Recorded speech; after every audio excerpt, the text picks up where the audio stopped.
كان في كتكوت صغير قوي، لونه أصفر كده زي الشمس، وكان اسمه زيكو.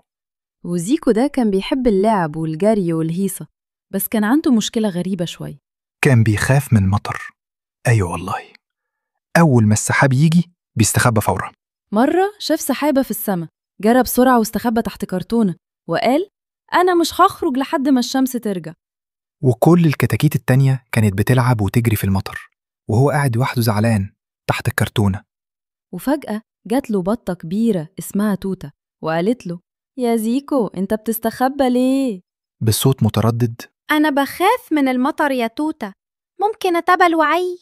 توتة ضحكت وقالت له جرب بس تنزل معايا، لو ما عجبكش استخبى تاني، إيه رأيك؟ زيكو فكر شوية وقالها: ماشي، هجرب، بس مرة واحدة بس. ونزلت أول نقطة مطر على منقاره وقال استني، دي دافية. وبعدين نزلت نقطة كمان، وابتدى يضحك ويقول: ده إحساس لذيذ قوي.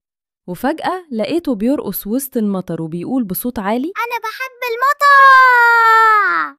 وكل الكتاكيت جم يلعبوا معاه، وكان يومها زيكو مبسوط قوي ومبلول من فوق لتحت. ومن يومها زيكو بقى أول واحد يجري أول ما يشوف المطر نازل، وبقى بيقول لكل أصحابه: ما تخافوش من الحاجات الجديدة، يمكن تطلع أحلى مما تتخيلوا. وبيقولوا إن المطر بقى صاحبه المفضل، بيلعب معاه وبيغني كده. دي كانت حكايتنا النهاردة عن زيكو الكتكوت الشجاع. لو عجبتكم القصة ما تنسوش تعملوا لايك وسبسكرايب علشان نحكي لكم حواديت تانية حلوة.